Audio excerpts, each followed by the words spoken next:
Hello friends, अभी कल जो असिस्टेंट प्रोफेसर हरियाणा का एग्ज़ाम हुआ था, मैं आपके साथ उसकी आंसर की डिस्कस करने जा रही हूँ।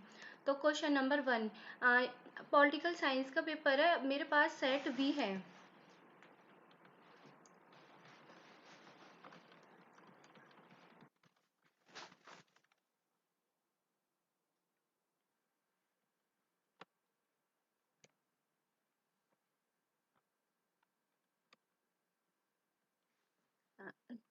क्वेश्चन नंबर 1, इसमें सूची दी गई है। सूची 1 को सूची 2 के साथ हमें मिलान करना है। इसमें पूछा है कि आत्म सम्मान आंदोलन किसके साथ जुड़ा है। तो इसके पेरियार के साथ ये जुड़ा हुआ है। राष्ट्रपिता किसे कहा जाता है, तो सबको पता है महात्मा गांधी। महाट सत्याग्रह डॉक्टर भीमराव अंबेडकर। और कट्टरपंथी मानवतावाद एमएन राय। तो इसका जो आंसर होगा वो आंसर वी होगा। अब सेकंड आंसर की बात करते हैं।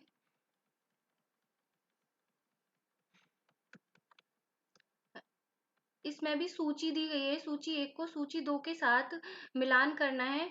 आप देख सकते हैं स्क्रीन पर, इसलिए मैं सिर्फ टाइम सेव करने की वजह से आपको आंसर बता रही हूँ। इसका आंसर ए है।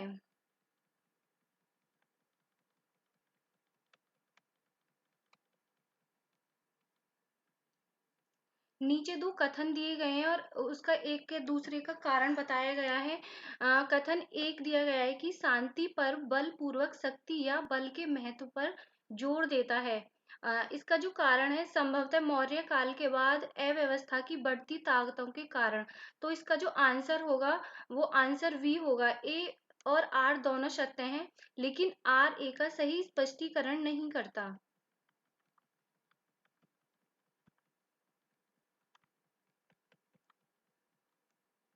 क्वेश्चन नंबर 4, बर्नी ने कानूनों को दो प्रकार में वर्गीकृत किया है, जवाबिया और शरीयत। उन्होंने कहा है कि जवाबिया शरीयत की भावना के अनुरूप होना चाहिए और दिशा निर्देशों के रूप में इसके निर्माण के लिए कुछ शर्तें गिनाई हैं। जो ऑप्शन दिए हैं वो 4 इस प्रकार दिए हैं। जवाबिया को शरीयत का खंडन नहीं करना चाहिए, बर्नी ने कहा है। इसे सुल्तान के प्रति कुलीनों और आम लोगों में वफादारी और उम्मीद बढ़ानी चाहिए। इसका स्रोत और प्रेरणा शरीयत और धर्मपरायण खलीफाओं से होनी चाहिए। अगर उसे किसी जरूरत के चलते शरीयत का खंडन करना ही पड़े तो उस खंडन के बदले दान और मुआवजा देना चाहिए। तो इसका जो आंसर होगा वो होगा डी, यानी कि उपरोक्त सभी। क्वेश्चन नंबर 5, किस भारतीय राजनीतिक विचारक को रविंद्रनाथ टैगोर ने मुक्तिदाता कहा था। तो आंसर होगा डी, यानी कि सॉरी, आंसर होगा वी, कबीरदास जी को।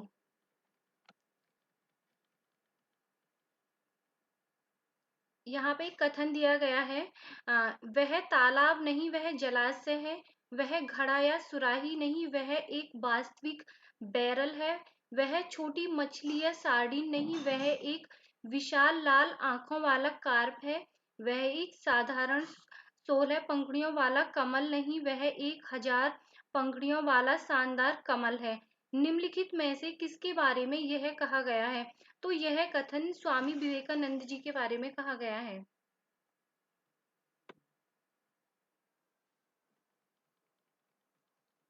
क्वेश्चन नंबर 7, आप देख सकते हैं कि इसमें पूछा गया है कि निम्नलिखित आप खुद क्वेश्चन पढ़ लेना, मैं इसका आंसर बता देती हूँ। इसका आंसर है रविन्द्रनाथ टैगोर। क्वेश्चन नंबर 8, गांधी ने हिंदू धर्म को अहिंसक साधनों के माध्यम से सत्य की खोज के रूप में परिभाषित किया।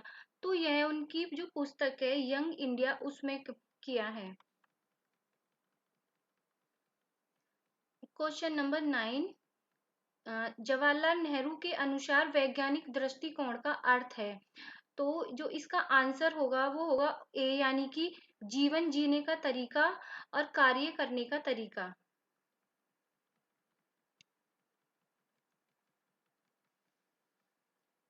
क्वेश्चन नंबर 10, पुस्तक मार्क्स गांधी एंड सोशलिज्म किसके द्वारा लिखा गया है। तो दोस्तों ये राम मनोहर लोहिया द्वारा लिखा गया पुस्तक है।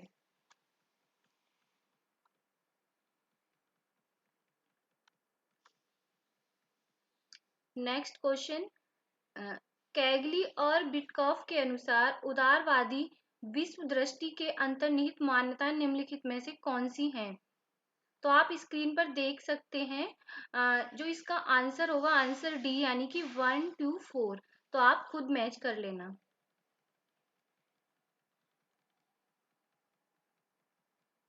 क्वेश्चन नंबर नेक्स्ट, निम्नलिखित में से किसे अंतरराष्ट्रीय संबंधों में प्रथम विश्व युद्ध के बाद उदारवाद का मुख्य समर्थक माना जाता है?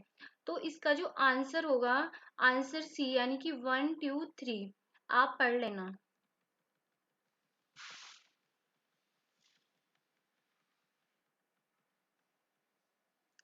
चाणक्य के अर्थशास्त्र के बारे में निम्नलिखित में से कौन सा कथन सत्य है?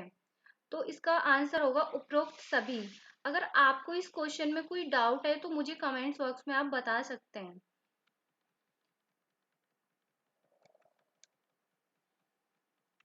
नेक्स्ट क्वेश्चन, केनेथ बाल्टज के बारे में निम्नलिखित में से कौन सा कथन सत्य है? तो इसका आंसर होगा आंसर सी। उनका नव यथार्थवादी तर्क यह है कि अंतरराष्ट्रीय व्यवस्था सभी राज्यों को स्वयं सहायता की राजनीति के लिए निरंतर संघर्ष में भाग लेने के लिए मजबूत करती है। नेक्स्ट क्वेश्चन, 20वीं सदी में आलोचनात्मक सिद्धांत एक विशिष्ट विचारधारा के साथ सबसे अधिक निकटता से जुड़ गया है जिसे इस रूप में जाना जाता है फ्रैंकफर्ट स्कूल। इसके बारे में आपने बहुत अच्छे से पढ़ा होगा। नेक्स्ट क्वेश्चन, निम्नलिखित में से कौन वैश्विक पारिस्थितिकी पर साहित्य से जुड़ा हो सकता है? तो दोस्तों इसका आंसर होगा डी यानी कि फर्स्ट एंड फोर्थ। आप पढ़ लेना।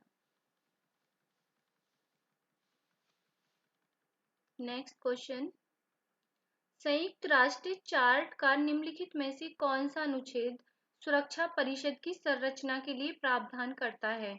तो इसका आंसर होगा सी यानी कि अनुच्छेद 23।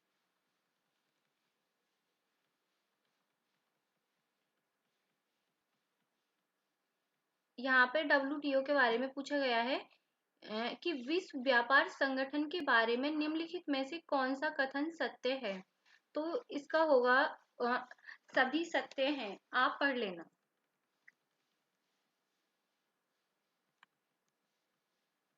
सॉरी, इसका आंसर ए होगा यानी केवल एक। गेट को WTO के रूप में परिवर्तित किया गया है।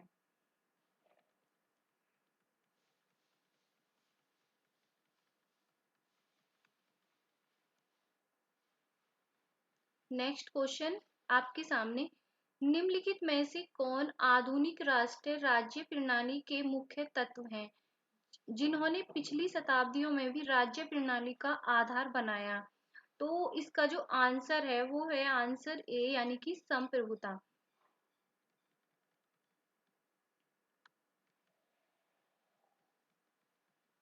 यहाँ पे फिर सूचियां दी गई हैं कि सूची एक को सूची 2 के साथ मिलान करना है। क्षेत्रीय संगठन है और उनके मुख्यालय दिए गए हैं।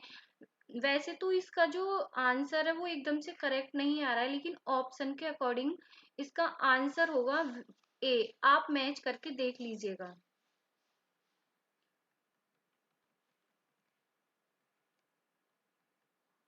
Next question, medicine square garden कार्यक्रम भारत के प्रवासी संपर्क प्रयासों में एक नए युग का प्रतीक है। यह कार्यक्रम निम्नलिखित में से किस वर्ष शुरू हुआ? तो यह 2014 में शुरू हुआ था यानी कि ऑप्शन ए। निम्नलिखित में से किस कार्यक्रम के दौरान भारत सरकार द्वारा वंदे भारत मिशन शुरू किया गया था जिससे बड़ी संख्या में भारतीय स्वदेश लौटे? तो ये सबको पता है, जब कोविड लहरें कार्यक्रम चलाया था तो तभी यह हुआ था। तो आंसर सी होगा इसका।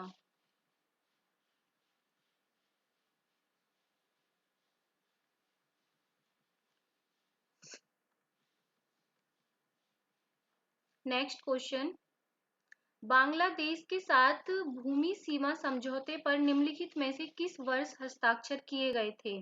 तो जो हस्ताक्षर किए गए थे 2015 में यानी कि ऑप्शन बी करेक्ट होगा।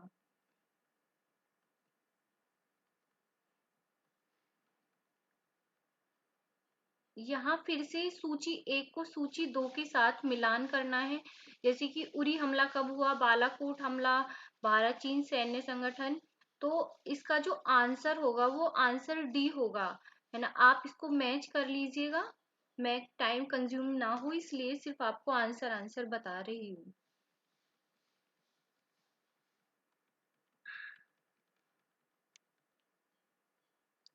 यहाँ पे हथियार और अधिग्रहण, यहाँ की जो हथियार हैं वो कहाँ से खरीदे गए हैं। जैसे कि राफेल को कहाँ से लिया है, P-8 विमान को कहाँ से लिया है। तो इसका जो आंसर होगा आंसर डी होगा, आप देख लीजिएगा।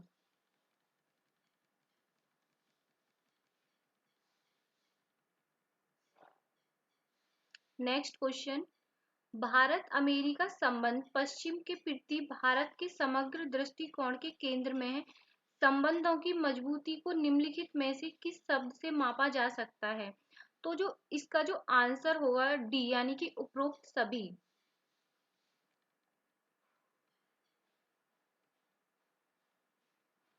नेक्स्ट क्वेश्चन स्क्रीन पर आपके सामने, निम्नलिखित में से कौन सा कथन सत्य है। तो जो इसका सत्य कथन है वो है ऑप्शन सी, यानी कि 2, 3, 4।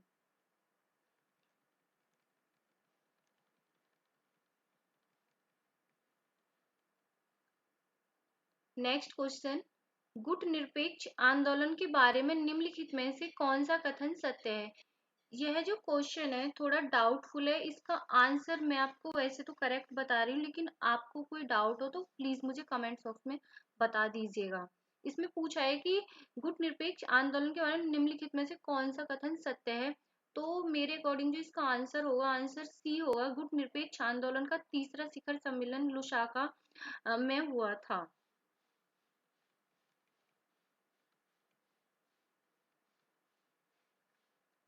क्वेश्चन नंबर 29, निम्नलिखित में से कौन भारत के परमाणु सिद्धांत का हिस्सा नहीं है। न्यूनतम परमाणु प्रतिरोध, यह भी है। कोई पहला उपयोग नहीं करेगा, यह भी हमारे परमाणु सिद्धांत का हिस्सा है। गैर परमाणु राज्यों के खिलाफ कोई उपयोग नहीं, यह केवल चीन की ओर निर्देशित करता है। तो इसके जो इन्होंने ऑप्शन दिए हैं कुछ अजीब हैं, लेकिन उसके अकॉर्डिंग अगर हम आंसर फाइंड आउट करते हैं तो ऑप्शन डी होगा, यानी कि उपरोक्त सभी।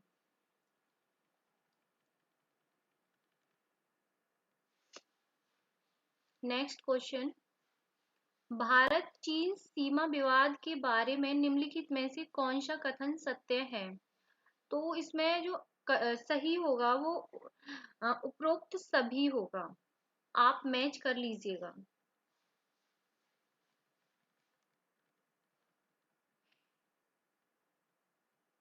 नेक्स्ट क्वेश्चन, संयुक्त राज्य अमेरिका में किस शताब्दी में संस्थागत दृष्टिकोण विकसित किया गया था।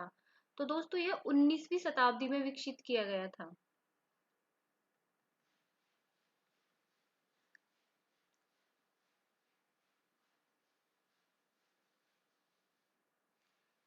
Next question, the civics culture political attitude and democracy in 5 nations, G Almond and S Verba द्वारा किस वर्ष लिखी गई पुस्तक है। तो दोस्तों इस पुस्तक का जो प्रकाशन हुआ था वो 1963 में हुआ।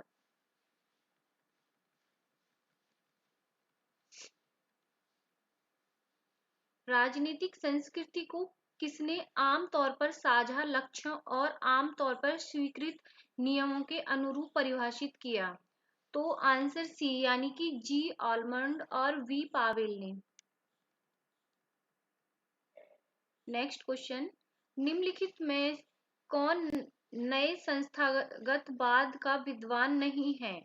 तो जो इसके नए संस्थागतवाद के विद्वान नहीं है वो है वाल्टर बागेट, यानी कि option A.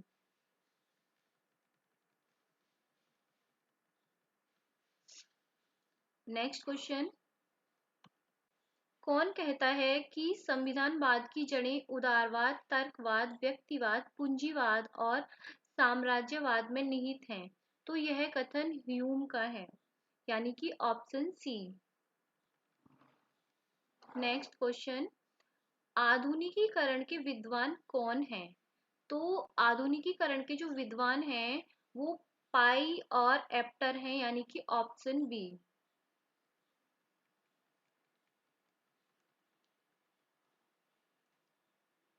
P P P रे एफ, इसकी क्या फुल फॉर्म है? आप ऊपर देख सकते हैं एक बार इंग्लिश में, पी पी रे, तो इसकी full form, sorry, P P रे कौन है?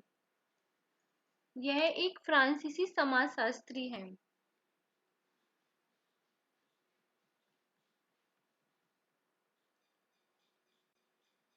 नेक्स्ट क्वेश्चन, राजनीतिक दलों को कैडर पार्टी और मास पार्टी में किसने वर्गीकृत किया?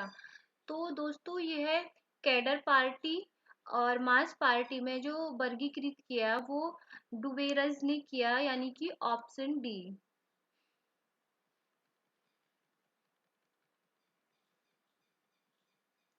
नेक्स्ट, किसने कहा कि समूह एक संगठित समष्टि है और हित समूह एक हित समष्टि है? तो यह कहने वाले डेविड ट्रूमैन है, यानी कि option B. Next, history of the French social movement from 1789 to the present 1815 पुस्तक किसने लिखी? तो इसके जो राइटर हैं वो हैं लोरेंज वॉन स्टीन, यानी ऑप्शन डी। दोस्तों सारे क्वेश्चन एकदम आपको करेक्ट बताए जा रहे हैं। अगर आपको कहीं भी कोई डाउट हो तो आप बता सकते हैं कि इसका आंसर यह होगा। पुस्तक थ्योरी ऑफ कलेक्टिव बिहेवियर किसने लिखी? तो ये सबको पता है, ये नील स्मेलर ने लिखी थी, यानी कि इसके जो आंसर होगा, answer C.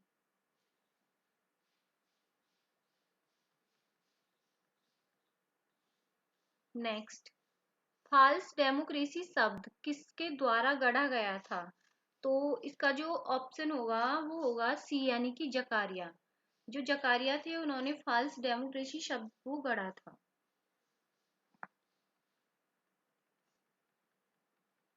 Next 43 question, constitute के क्वेश्चन स्टार्ट होते हैं। भारतीय संविधान की प्रारूपण समिति ने संविधान का मसौदा किस दिन प्रस्तुत किया? Very tough question. तो ये जो मसौदा तैयार किया था वो 2 फरवरी 1948 को किया था। 26 जनवरी 1930 को कांग्रेसियों ने किस नदी के तट पर पूर्ण स्वराज की शपथ ली थी?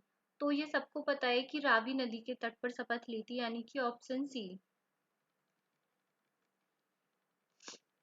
नेक्स्ट, भारतीय संविधान के किस अनुच्छेद में कहा गया है कि राज्य यह सुनिश्चित करने का प्रयास करेगा कि श्रमिकों को अवकाश और सामाजिक और सांस्कृतिक अवसरों का पूर्ण आनंद मिले? तो यह बात अनुच्छेद 42 में की गई है।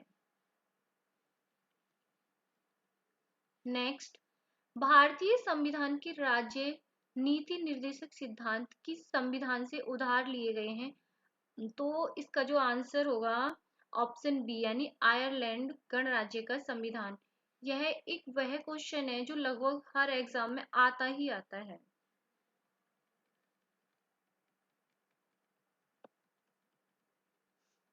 नेक्स्ट, किस संविधान संशोधन अधिनियम के तहत सिक्किम को भारत के संघ के एक पूर्ण राज्य के रूप में शामिल किया गया? तो दोस्तों जो 36वां संविधान संशोधन हुआ था तो सिक्किम को पूर्ण राज्य के रूप में शामिल कर लिया गया, यानी कि ऑप्शन सी करेक्ट। नेक्स्ट, भारतीय संविधान ने संसदीय सर्वोच्चता का सिद्धांत किस देश से अपनाया है? तो इसका आंसर होगा इंग्लैंड, यानी ऑप्शन सी।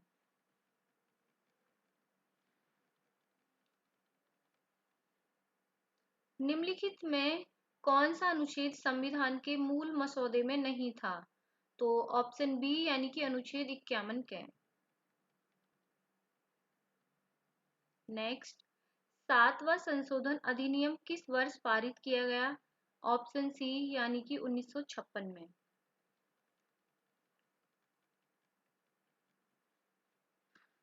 क्षेत्रीय चुनाव आयुक्त किसके द्वारा नियुक्त किया जाता है? तो दोस्तों इसमें आपको क्या आंसर लगता है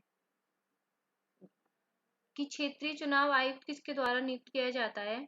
मेरे अकॉर्डिंग जो इसका आंसर है वो है ए, यानी कि भारत के राष्ट्रपति के द्वारा।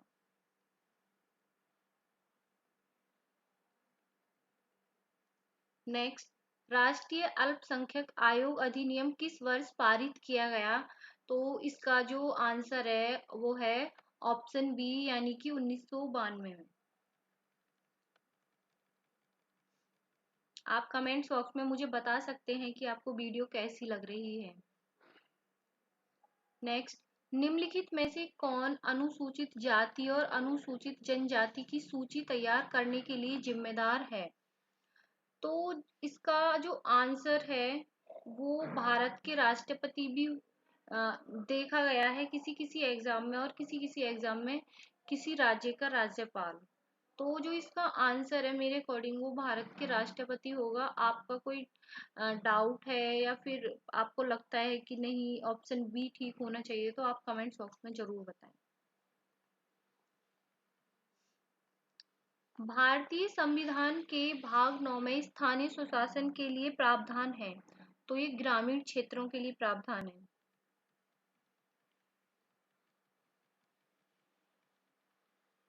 नेक्स्ट, भारतीय संविधान का कौन सा अनुच्छेद स्थानीय सरकारों के लिए वित्त आयोग का प्रावधान करता है? तो जो इसका आंसर होगा ऑप्शन डी, अनुच्छेद 243 आई। नेक्स्ट, आर एन देव निम्नलिखित में से किस राज्य के पहले गैर भारतीय राष्ट्रीय कांग्रेस मुख्यमंत्री थे? तो ये उड़ीसा राज्य के थे, यानी कि ऑप्शन सी।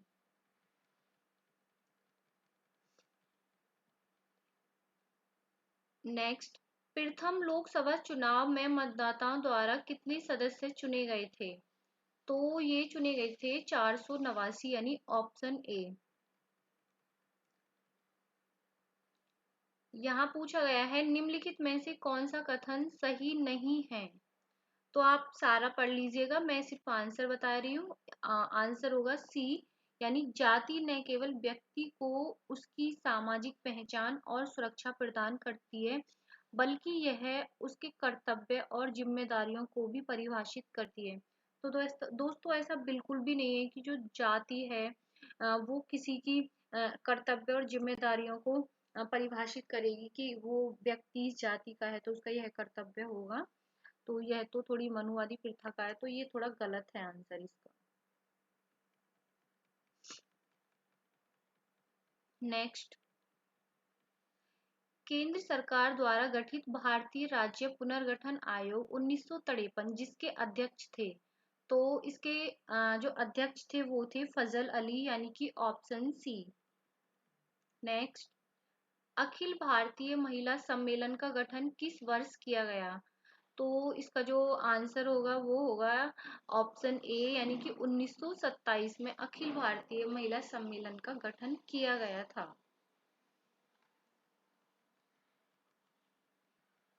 आई होप आपको वीडियो पसंद आ रही होगी।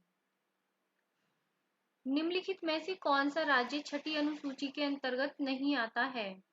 तो जो अरुणाचल प्रदेश है वो नहीं आता, यानी कि ऑप्शन बी।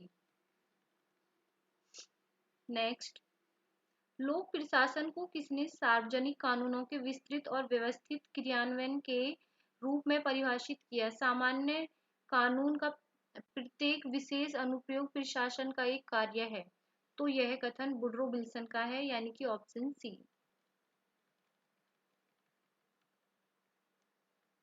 नेक्स्ट, वर्ष 2008 में किस मिन्नो ब्रुक सम्मेलन का आयोजन किया गया?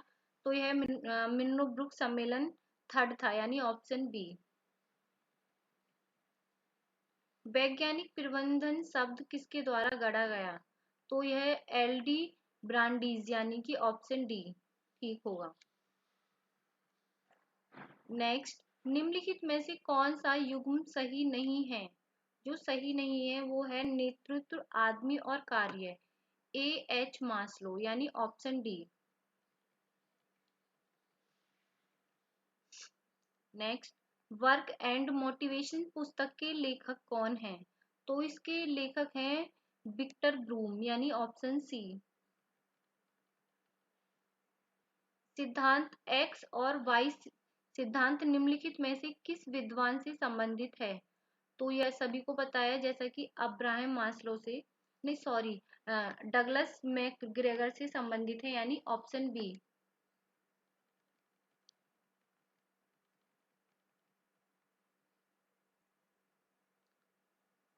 ASPA का पूर्ण रूप क्या होगा? मैं एक बार इंग्लिश में दिखा देती हूँ। ASPA इसकी फुल फॉर्म पूछी है, तो इसकी फुल फॉर्म होगी American society for public administration यानी ऑप्शन बी। नेक्स्ट, तुलनात्मक लोक प्रशासन के संस्थापक पिता कौन है? तो दोस्तों जो इसके संस्थापक पिता हैं वो हैं FW रीग्स यानी ऑप्शन ए।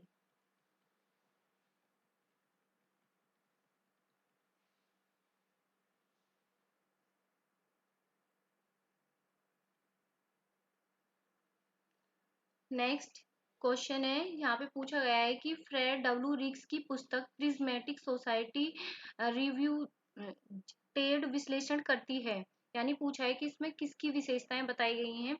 तो जो इसका आंसर होगा वो होगा सी, यानी कि विकासशील समाजों की विशेषताओं और उनकी अनूठी प्रशासनिक चुनौतियों का वर्णन किया गया है।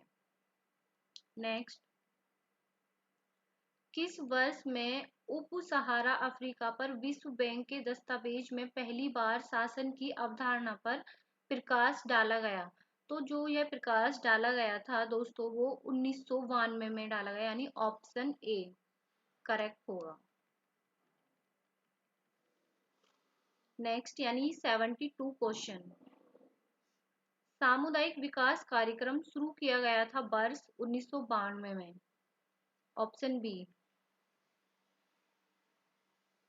नेक्स्ट, सामुदायिक परियोजना और राष्ट्रीय विस्तार सेवा पर अध्ययन दल के नेता कौन थे? तो इसका जो आंसर होगा वो होगा अशोक मेहता, यानी कि नहीं सॉरी, इसका जो आंसर होगा बलवंत जी मेहता यानी ऑप्शन सी होगा। नेक्स्ट क्वेश्चन, इसमें पूछा गया है कि निम्नलिखित में से कौन सा राज्य भारत में सबसे पहले लोकायुक्त अधिनियम पारित करके 1971 में लोकायुक्त संस्था की स्थापना करने वाला पहला राज्य बना? तो दोस्तों वह बना था महाराष्ट्र यानी कि ऑप्शन ए। नेक्स्ट क्वेश्चन आपके सामने है, क्वेश्चन है किस देश ने अपने नागरिकों के लिए पहली बार सूचना का अधिकार अधिनियम लागू किया है? तो दोस्तों वो था स्वीडन यानी कि ऑप्शन डी। नेक्स्ट क्वेश्चन है आपके सामने, किसके नेतृत्व में मजदूर किसान शक्ति संगठन ने राजस्थान में RTI आंदोलन की शुरुआत की? तो दोस्तों ये की थी अरुणा राय के यानी ऑप्शन सी। नेक्स्ट, निम्नलिखित कौन सा युग्म सही है? नागरिकों के चार्टर इस पर आधारित हैं, तो इसका जो आंसर होगा सी होगा यानी कि सरकार नागरिक संबंध। नेक्स्ट क्वेश्चन, इसमें पूछा गया, इंग्लिश में दिखाई देती हूँ, ESCAP का क्या अर्थ है?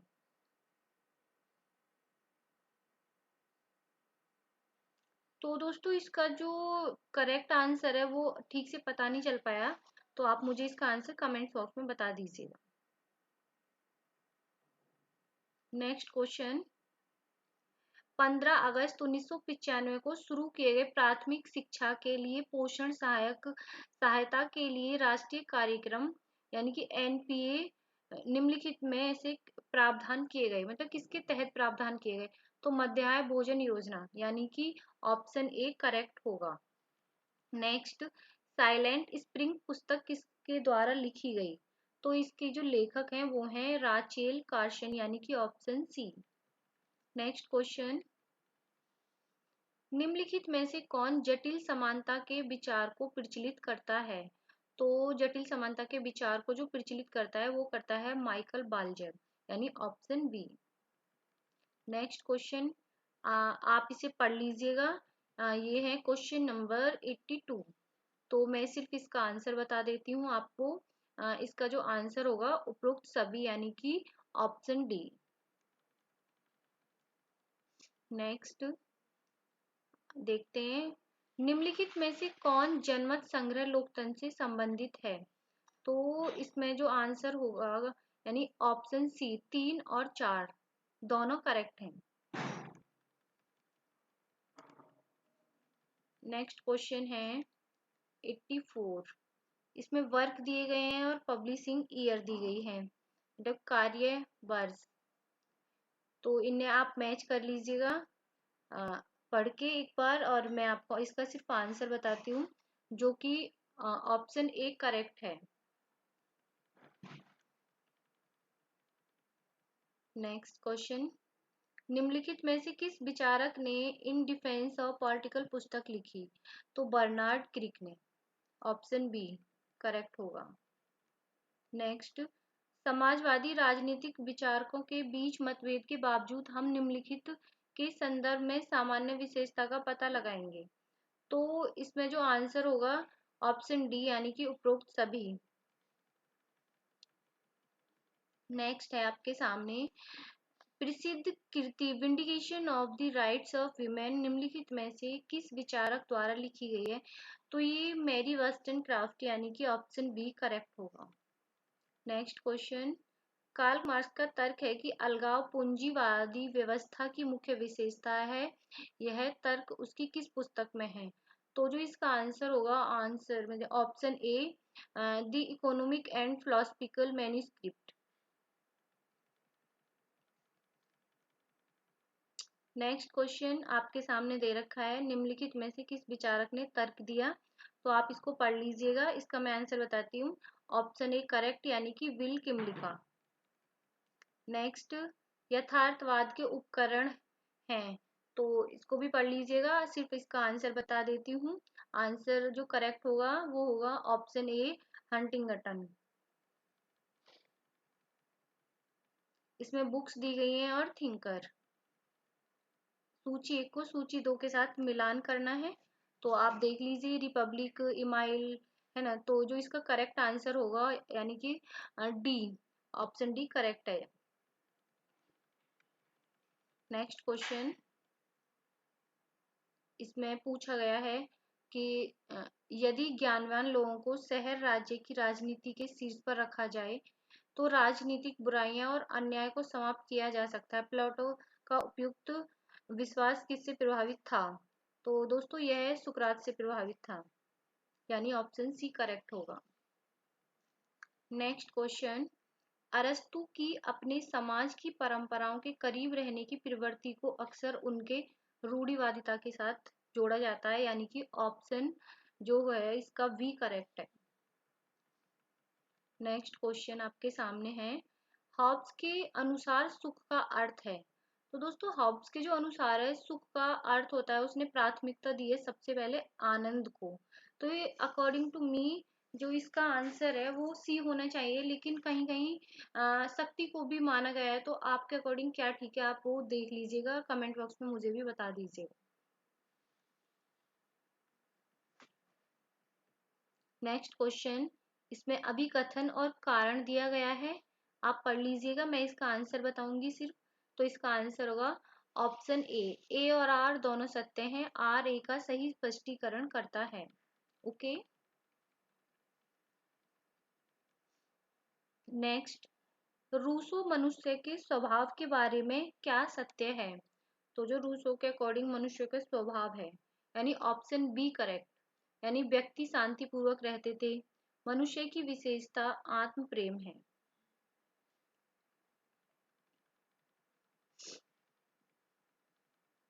नेक्स्ट क्वेश्चन 97 आपके सामने है। बेंथम के लिए उपयोगिता बाद ने केवल यह वर्णन किया है कि आप पढ़ लीजिएगा क्योंकि बहुत ज़्यादा टाइम वेस्ट होगा आपका भी। तो मैं इसका आंसर बता देती हूँ सिर्फ आपके सामने। मानक सिद्धांत और वर्णनात्मक सिद्धांत उपरोक्त दोनों सही हैं, यानी ऑप्शन सी। नेक्स्ट क्वेश्चन, यहाँ पे बुक दी गई है और जो पब्लिशिंग ईयर है वो पूछा गया है आपसे, यानी सूची 1 को सूची 2 से मिलान कीजिएगा। तो जो इसका आंसर होगा करेक्ट वो होगा आंसर डी। आप मैच कर लीजिएगा आपने कौन सा टिक किया है। नेक्स्ट क्वेश्चन है, हेगल की व्यक्तिगत स्वतंत्रता की अवधारणा किससे संबंधित है? तो जो इसका करेक्ट आंसर है वो है ऑप्शन बी, नैतिकता के रूप में स्वतंत्रता। अब लास्ट क्वेश्चन है जो आपके सामने डिस्कस करते हैं। बुक्स हैं और पब्लिशिंग ईयर दिया गया है। सूची 1 को सूची 2 के साथ मिलाना है, आप मिला लीजिएगा। मैं आंसर बताती हूँ, आंसर 20 का करेक्ट होगा। आपको वीडियो कैसी लगी मुझे कमेंट बॉक्स में जरूर बताएं। अगर कोई क्वेश्चन पे डाउट लगता है तो उसका आंसर भी साथ में बताएं। Thank you.